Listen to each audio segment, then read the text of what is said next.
European commission की एक report के अनुसार अक्टूबर 2023 में बोत्सवाना में सूखा शुरू हुआ और देखते ही देखते अंगोला, जाम्बिया, जिम्बाब्वे और नामीबिया भी इसकी चपेट में आ गए। वर्तमान समय में दक्षिणी अफ्रीका के अधिकांश हिस्से सूखा प्रभावित हैं। यही वजह है कि अफ्रीकी देश नामीबिया, जो अपने समृद्ध वन्य जीव और लैंडस्केप के लिए जाना जाता है, सदी के सबसे भयानक सूखे का सामना कर रहा है। सूखे ने देश के लगभग 84% खाद्य भंडार को नष्ट कर दिया है, जिससे नामीबिया के 2.5 मिलियन आबादी में से लगभग आधे लोगों के सामने भोजन का गंभीर संकट उत्पन्न हो गया है। इस अभूतपूर्व संकट से निपटने के लिए नामीबियाई सरकार ने अपने प्राकृतिक संसाधनों, विशेष रूप से वन्य जीव की ओर रुख किया। वहां की सरकार ने अपने लोगों को मांस उपलब्ध कराने के लिए 100 से अधिक हाथियों, दरियाई घोड़ों सहित 700 से अधिक जंगली जानवरों को मारने की योजना बनाई। इस बात की खबर जैन संस्था तपोवन यूथ त्याग को लगी तो संस्था के मैनेजिंग ट्रस्टी हिमांशु भाई साहा, देवर्षि साहा और अभय साहा ने नामीबिया राजदूत से भेंट की और कहा कि हम आपके लोगों के लिए अनाज आदि की व्यवस्था कर देंगे।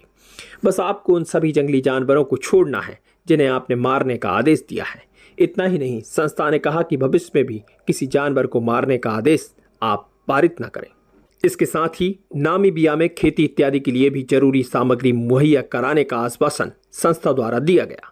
जैन संस्था के आग्रह के बाद नामीबिया सरकार ने निर्दोष जीवों को मारने का अपना आदेश तत्काल वापस ले लिया। आपको बता दें कि संस्था द्वारा पहली खेप में 27 मीट्रिक टन अनाज नामीबिया भिजवाया जा रहा है। इसके बाद 500 मीट्रिक टन अनाज और भेजा जाएगा और भविष्य में आवश्यकता पड़ने पर और भी मदद पहुंचाने का आश्वासन संस्था द्वारा दिया गया है। जैनों की जीव दया से प्रभावित होकर भारत सरकार भी आगे आई है। भारत सरकार द्वारा लगभग 2000 मीट्रिक टन अनाज नामीबिया भिजवाया जाएगा। जैन संस्था के कार्यों को देखकर गुजरात के मुख्यमंत्री भूपेंद्र भाई पटेल ने भी एक्स पर अनुमोदन करते हुए उनके इस जीव दया के कार्य में सहयोग का आश्वासन दिया है। बंधुओं, दुनिया भर में जैन धर्म ही मात्र एक ऐसा धर्म है जिसमें सूक्ष्म जीवों से लेकर विशालकाय हाथी तक के कल्याण को ध्यान में रखा गया है।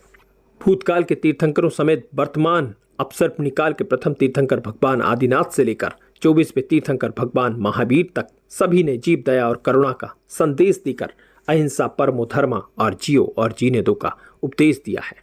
आज उन्हीं उपदेशों का पालन करते हुए तपोवन यूथ संस्था ने यह उत्कृष्ट कार्य किया है।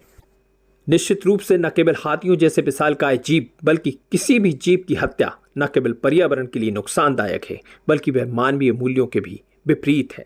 समस्त मानव जाति से इस मौके पर जीर्णोदय अपील करता है कि अपने क्षणिक सुखों और जीवा के स्वाद के लिए निर्दोष जीवों को मारने का निकृष्ट भाव छोड़कर सभी जीवों के प्रति सम्मान और दया का भाव बनाए रखें। निश्चित ही यह जैन धर्म की अहिंसा और जीव दया के सिद्धांतों का अद्भुत और बेजोड़ उदाहरण है, जिसने संकटग्रस्त लोगों और निर्दोष जीवों दोनों को बचाने का काम किया है।